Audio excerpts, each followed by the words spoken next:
আমিনুল, কখন থেকে প্রার্থীদের আনুষ্ঠানিক প্রচারণা শুরু হবে?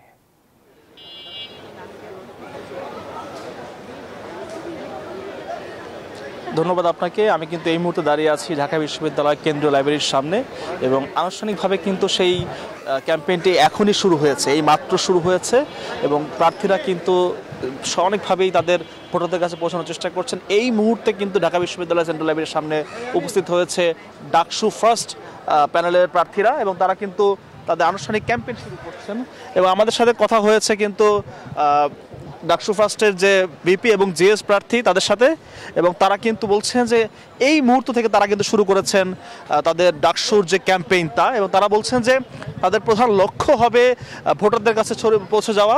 দেখতে পাচ্ছেন ডাকসু ফার্স্ট প্যানেলটি কিন্তু লাইব্রেরির সামনে তাদের ক্যাম্পেইন শুরু করছে এবং 10টা থেকে কিন্তু এই আনুষ্ঠানিক ক্যাম্পেইন শুরু হয়েছে, যা চলবে 7 সেপ্টেম্বর রাত 10টা পর্যন্ত। দেখতে পাচ্ছেন মাইন সরকার এখানে তার ক্যাম্পেইন শুরু করছেন এবং এখান থেকে কিন্তু বাকি যে প্যানেলগুলো আছে তারাও তাদের ক্যাম্পেইন শুরু করবেন বলে আমরা জানতে পেরেছি।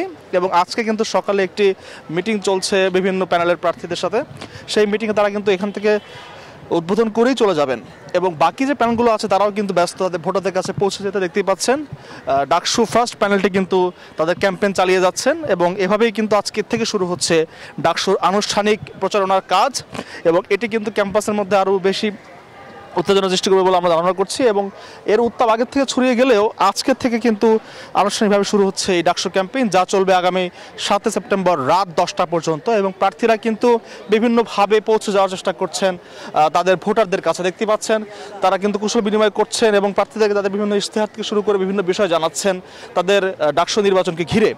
এবং এই স্ট্র্যাটেজির মাধ্যমে কিন্তু তারা চেষ্টা করছেন যে ঢাকা বিশ্ববিদ্যালয়ের যে শিক্ষার্থীরা রয়েছেন তাদের বিভিন্ন সমস্যার বিষয় তুলে এনে তার সমাধানের প্রতিশ্রুতির মাধ্যমে ভোটারদেরকে আশ্বস্ত করতে, এবং সেই আশ্বস্ত করার মধ্য দিয়ে তারা কিন্তু পৌঁছে যাচ্ছেন ভোটারদের কাছে তাদের ইশতেহার নিয়ে, যাতে ডাকসু নির্বাচনে তারা তাদের ভোটারদের ভোটটি পান।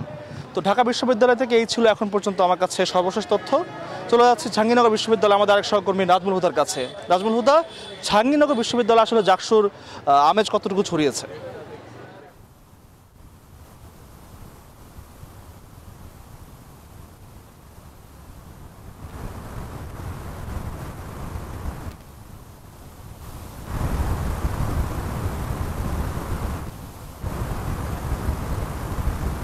সঙ্গে কিন্তু আপনি দেখতেই পাচ্ছেন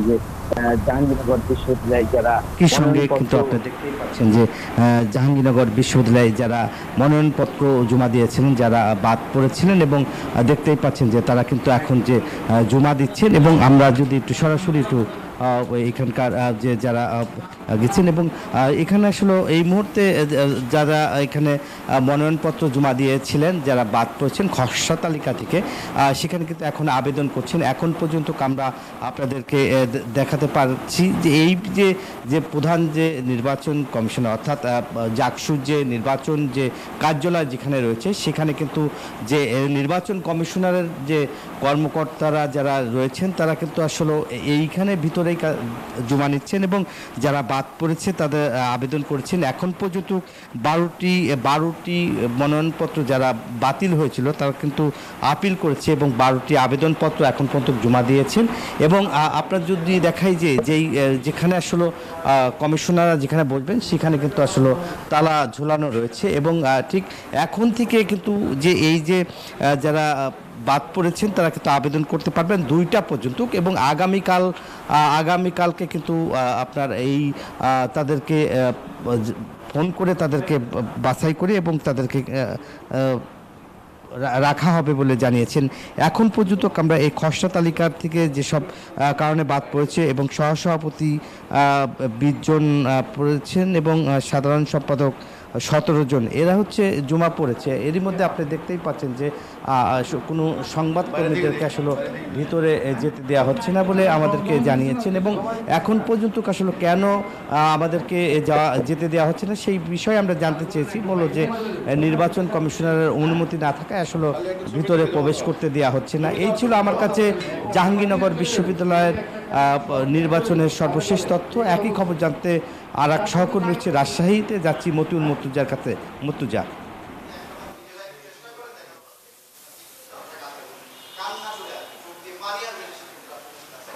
নাজমুল, রাজশাহী বিশ্ববিদ্যালয়ে কেন্দ্রীয় ছাত্র সংসদ নির্বাচনের শেষ দিনের মনোনয়ন ফর্ম বিতরণ চলছে। আজকে সকাল 10:30 পর্যন্ত কেন্দ্রীয় ছাত্র সংসদের 17টি মনোনয়ন ফর্ম এবং হল সংসদের 102টি মনোনয়ন ফর্ম বিতরণ করা হয়েছে। আমরা শিক্ষার্থী, প্রার্থী এবং নির্বাচন কমিশন তাদের সঙ্গে কথা বলছি। তারা বলছেন যে ভোটার তালিকা নিয়ে কিছুটা অভিযোগ রয়েছে, সেই অভিযোগের প্রেক্ষিতে এবং ছাত্র দলের 5 দফা যে দাবি রয়েছে, ফলে কিন্তু যে নির্ধারিত তারিখ সেটি পিছানো হতে পারে। এর ফলে মনোনয়ন ফর্ম বিতরণের যে সময়সীমা সেটিও হয়তো পুনর্নির্ধারিত হতে পারে। আর সকাল থেকে শিক্ষার্থী প্রার্থীরা আসছেন, তারা মনোনয়ন ফর্ম সংগ্রহ করছেন। আমরা একজন প্রার্থীর সঙ্গে কথা বলতে চাই যে ভোটার তালিকা নিয়ে তো বেশ কিছু অভিযোগ আছে, নির্বাচন পিছানোর আশঙ্কা করছেন কিনা, আবার একই সাথে শিক্ষক কর্মকর্তাদের আন্দোলন চলছে, রাজনীতি প্রভাব পড়বে কিনা?